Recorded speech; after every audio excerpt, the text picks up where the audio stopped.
Imagine a civilization larger than ancient Egypt and Mesopotamia combined, a civilization with planned cities, indoor plumbing, and standardized weights used across a territory the size of Western Europe. Now imagine that civilization simply disappearing. No records of war.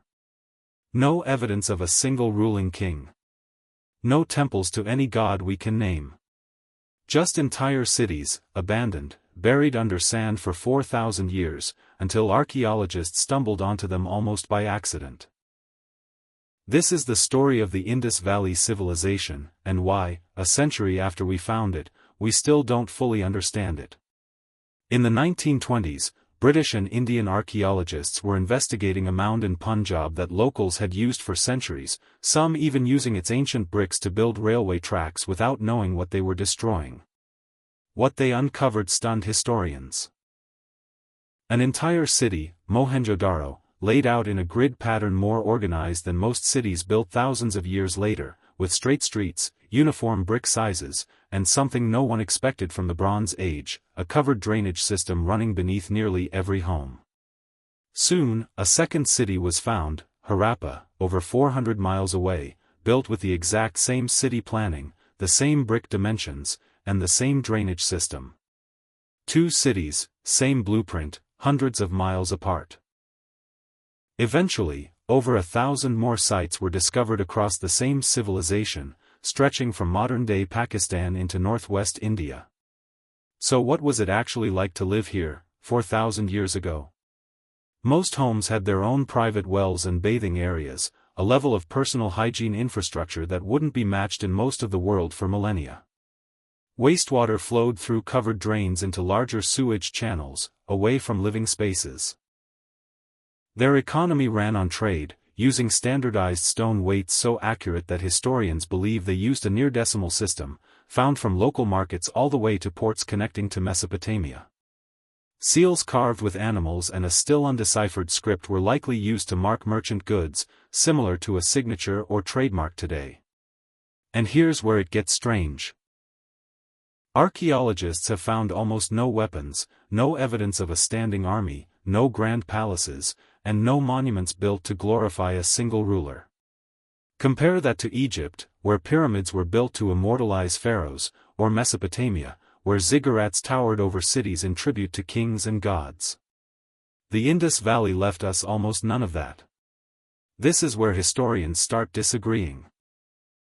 Some researchers believe the Indus Valley may have been one of history's few large-scale societies without centralized monarchy, possibly governed by councils of merchants or elders instead.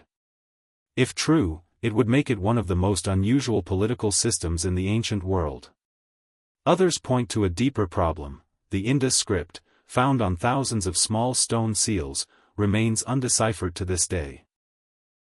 Unlike Egyptian hieroglyphs or Mesopotamian cuneiform, we have no Rosetta Stone equivalent to translate it.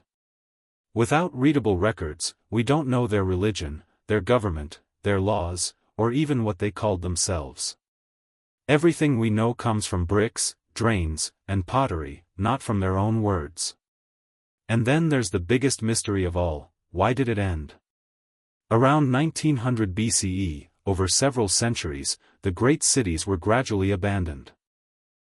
There are no burned layers suggesting invasion, no mass graves suggesting massacre, just a slow fade.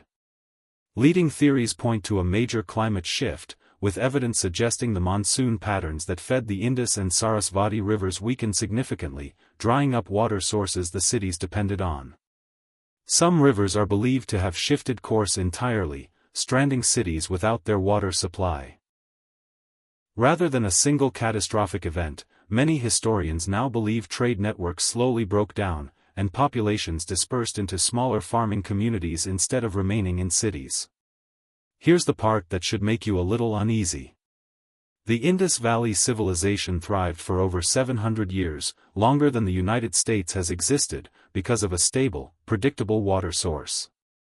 When that source shifted, even their advanced engineering couldn't save the cities. Today, many major modern cities also rely heavily on single water sources, rivers, reservoirs, and groundwater basins, some of which are already showing signs of stress from changing weather patterns. The Indus Valley didn't fall to war, and it didn't fall to invasion. It may have simply outgrown what its environment could sustain, and quietly moved on. 4,000 years later, we've translated Egyptian hieroglyphs, and we've translated Sumerian cuneiform. But the Indus script, carved onto thousands of seals, remains silent. We know how they built their homes, how they bathed, traded, and lived. But we still don't know what they believed, who ruled them, or what they called themselves. Maybe one day, someone will crack the code, and an entire lost voice from history will finally speak again. Until then, what do you think happened to the Indus Valley Civilization? Climate collapse, political failure, or something we haven't even considered yet? Let me know your theory in the comments. I read every single one.